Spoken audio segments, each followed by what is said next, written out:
What's up, everybody, and welcome to BioS3 Raw TV. Today we're going to do a little story time, okay? We haven't had a story time in a while. And, I mean, I got plenty of stories to tell you guys. You know, what you deem entertaining and what's not will be up to you guys. So some of these things you may be like, it's fucking stupid. Some of these things may make you laugh, whatever. So those of you that are new, story time is my stories from my past that you can either learn from or at least get a good laugh out of while you're watching it. So, without further ado, story time begins when I was 21, about 21 years old. Now, I'd always wanted to be big and massive, be a monster. And to me, a monster didn't mean 200 pounds. Well, it did before I got there. And then I got to 200 and was like, hang on a second, let me shut this message off here. And then I got to 210, and I was like, okay, this is not a monster. And then I was like, 225, that's a monster. Then I got to 225, and that wasn't a monster. So you see, the bigger you get, the less you perceive the monster as being because you're attaining that goal. So now I got to 250, not a monster. So now it was finally 272. Okay, now this is up from 135 pounds where I started. Over the course of, 17, 18, 19, 20, 21. So 4 years I went from 135 to 272. Okay, no joke, right? And when I was younger, I didn't have a very thick chest. The chest just wasn't something I was blessed with genetically. But I knew it was one of the body parts that the girls liked. And I knew that in a t-shirt, I mean, it was okay in a tank top, like a string tank top, you could see the outline of my pecs, and they had striations and, you know, where the sternum was inserted and stuff. But I didn't have, like, when you put a shirt on, you have that round kind of look coming through it like I do now. And I couldn't figure out how to get it. So I went to my buddy, Eddie DePina, who had a huge-ass chest. And all the chicks chased him around. So I was like, okay, he's got the key. Let's listen to Eddie. And he was like, man, you got a bench press. You got a bench press, you got an incline press, you dumbbell press, you got to do all the basics. So I was like, okay, well, how long do I have to do it for? Now this is going like, this is advice I'm getting from him for 18 years old. Now he's like, well, as long as it takes to get it.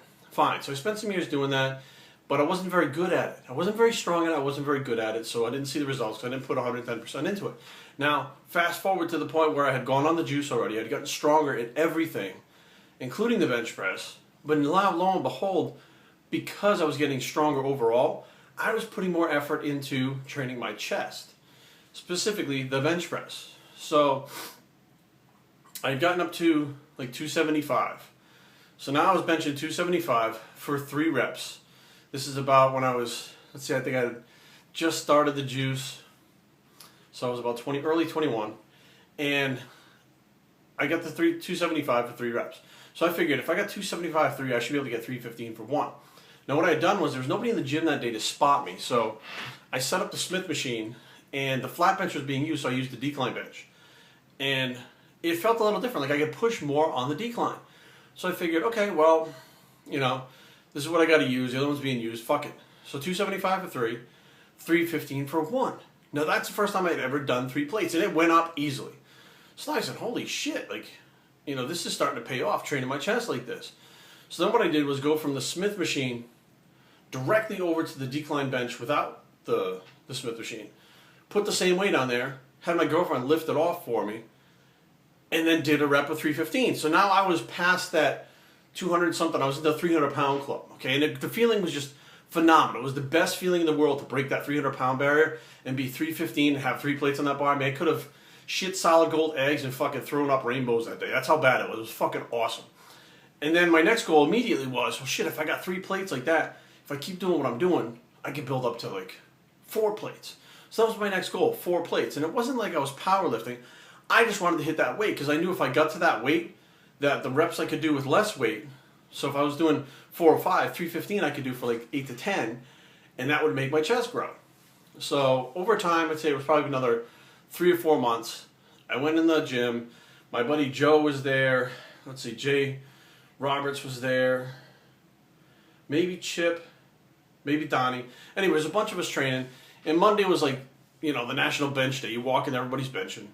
And I kind of was pumped up, had my wrist wraps on, had a belt on. I don't know why I had a belt on, was benching. And I decided to go 405.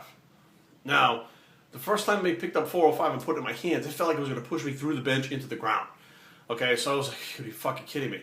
And without even hesitation and thinking, I brought the weight down, controlled, and when I pressed, the weight went right up. 405, smooth transition like that a few months after I got into 315.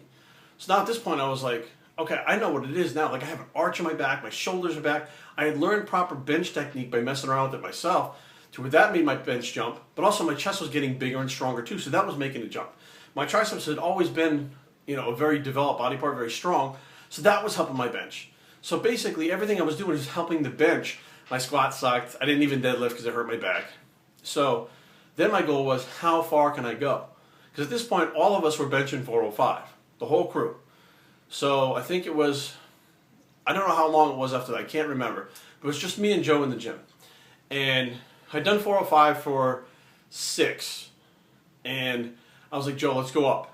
And Joe, he kind of was like, yeah, okay, he's lackadaisical, he likes to train, doesn't compete, just likes to do the gym thing and look good.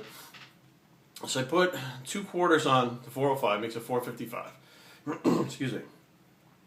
Pick up the weight and pushed it twice, okay, by myself. Joe had to help me on the third one. And that's when I realized, I was like, man, that's 455. Another 45 pounds, and I can hit 500 pounds. Now this went on for a while, where I was stuck at the 455, 465, 485, until I finally got that 500 pound bench. Now again, wrist wraps, belt, I did wrap my elbows, I believe, so I felt like my elbows were going to shoot off across the room. So I had knee wraps wrapped around my elbows while I was doing the 500. But the bottom line was, I trained my chest with such intensity, such focus, it made it so important, it made it my top priority, that I made my worst exercise, which was the bench, into my best exercise. And once I get to the point where my chest was developed, and now I was having joint issues because I was pressing so much weight and pulls that were happening, I moved that to shoulders and did the same thing, focus on shoulders. And shoulders became a very good body part for me. So pretty much one by one I would have to take each body part and focus the hell out of them for about a year or two to get them to develop fully to where the other ones, where it was enough really symmetrical and everything kind of flowed. So that's my story time for today, which was my big bench days when I was younger, and how to get, better symmetry. Pretty much training the one body part like crazy you need to bring up, and trying to maintain everything else by not pushing the intensity. And it works. I'm going to hear, some people, oh, scientifically you can't reshape the body. Bullshit. You can't reshape a muscle, but you can sure as fuck reshape your body. BioStreetTraining@gmail.com. Leave comments down below. www.biostreettraining.com is the blog. And we're out.